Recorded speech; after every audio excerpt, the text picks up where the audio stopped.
আসসালামু আলাইকুম। সবার জন্য শুভকামনা রইল। প্রবাস জীবনের আজকে আমরা কিভাবে আমাদের রান্নাবান্নার কাজ সমাধা করি আপনাদেরকে একটু দেখাবো। আমি দোকান থেকে একটু বাইরে এসেছি। এখন আমার সামনে যেটা লুলু এক্সপ্রেস আপনারা দেখতেছেন, এটি হলো সেই লুলু এক্সপ্রেস। এটার সামনে হলো আমাদের দোকান, আমাদের মার্কেট আন্ডারগ্রাউন্ড। এটার সামনে বরাবর মুখোমুখি ওদের গেট, আমাদের গেট মুখোমুখি। তো আমরা যে প্রবাস লাইভে কিভাবে যারা ব্যাচেলার আপনার ফাঁক শাকের জন্য কি ব্যবস্থা করি দেখেন। এখন আমি সেভ মার্টে যাব একটু পরেই, আপনারা দেখবেন সেভ মার্টে যাব। এইটা হলো সেই সেভ মার্ট, অর্থাৎ এটা একেবারে আমার পাশে। এটার পাশে হলো আমাদেরটা, এটা হলো সেভ মার্ট। এটাও আন্ডারগ্রাউন্ডে। এখন আমি আন্ডারগ্রাউন্ডের দিকে যাচ্ছি।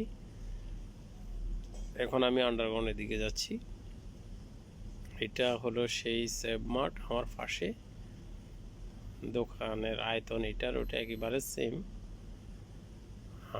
এখানে আমি আজকে ডিসিশন নিয়েছি, আমাদের দেশে একটা পোঁটা মাছ বলে, পোঁটা মাছ একটু বড় টাইপের, পরিমাণ একটু বড় হয়, অর্থাৎ 2টা বা 3টা 1 কিলো হয়।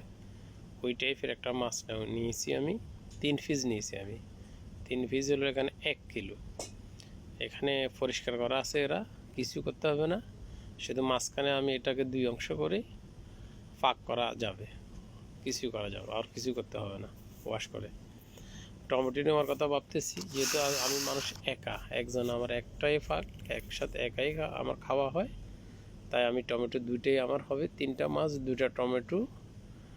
আর এখন আমি এটা যেখানে মাপ করা হয় এক্সট্রা মাপবে, অর্থাৎ মাছ মাপতে হবে না, শুধু টমেটো রসুন পেঁয়াজটা এক্সট্রা মাপ হবে। আমি রসুন নিব একটা, তার অংশে আরও কিছু, একটা বড় রসুন নিলাম, আরও কিছু অংশ বিশেষ নিলাম। এইটা আমার মোটামুটি 3টা মাছ 1 কিলো, 2টা আপনার টমেটো আমার হিসাবে হবে। তো এটার জন্য আমার 2 দিন, অর্থাৎ এটা ফাঁকের পর আমার 2 দিন চলবে। এখন আমি অনিয়ন নিচ্ছি, এটা পেঁয়াজ, অর্থাৎ আমি অনিয়ন ইংলিশ শব্দ বললাম। এটা হলো পেঁয়াজ 395 পয়সা।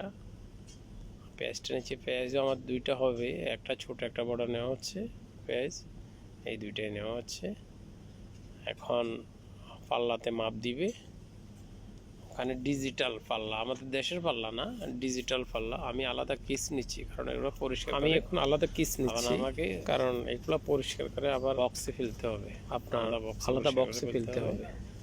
এই জন্য নির্দিষ্ট বক্স আছে, আলাদা কিস নেওয়া হয়েছে, ওখানে রাখতে হবে। এগুলো পরিষ্কার করার পর আমি এগুলো দোকানেই পরিষ্কার করব, কারণ যখন আমি রাত্রে বাসায় যাব তখন রাত 11টা।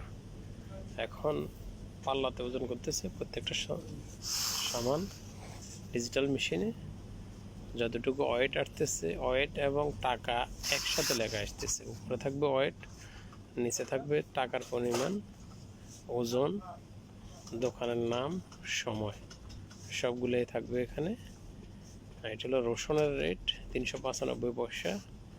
এটা হলো আপনার টমেটো 345 পয়সা। তো আমি ক্যাশের দিকে যাচ্ছি এখন টাকা পেমেন্ট করার জন্য। আমি ক্যাশে যাওয়া হয়েছে। এটা একটা নেপালি মেয়ে, এটা চাকরি করে এখানে, আসছে 1 বছর হয়েছে, 1 বছর আগে আসা হয়েছে তার। আমি এখানে অনেক আগের পুরানো, এই জন্য আমি সবাইকে চিনি, আমারও চিনে, সবাই জানাশোনা হয়ে গেছে। আমি প্রথম 1 টাকার নোট দিলাম, পরবর্তীতে 500 পয়সার একটা নোট।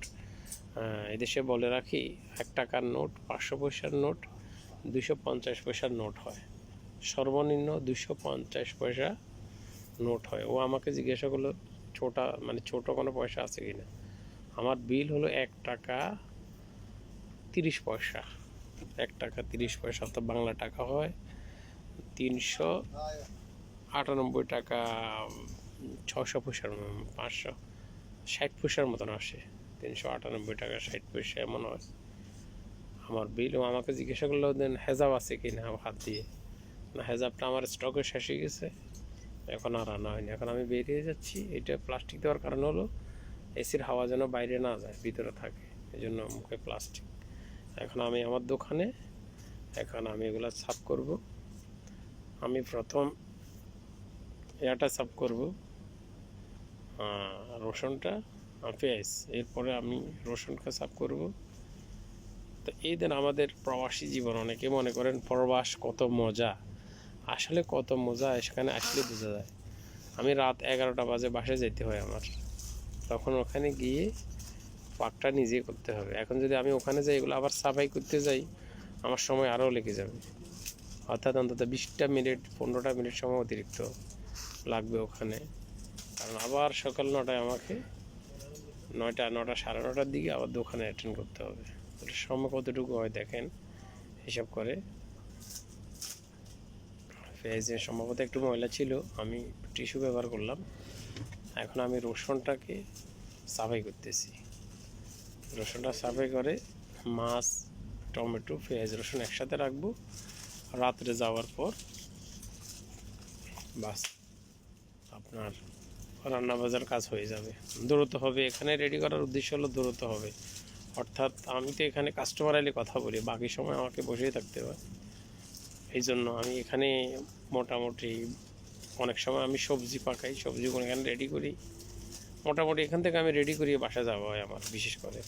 কারণ আমি বাসায় যাই রেডি করি, আবার এটা পাকার জন্য সময় বেশি লাগে, অনেক সময় লাগে। আর একই টাইমে যেহেতু আমরা ফ্ল্যাটে 11 জন থাকি, 4টা রুমে 11 জন থাকি আমরা, এই সবাইয়ের ডিউটি মোটামুটি 10:30, 10টা, 11টা এর মধ্যে সবার ডিউটি শেষ হয়, একসাথে সবার যাওয়া হয়।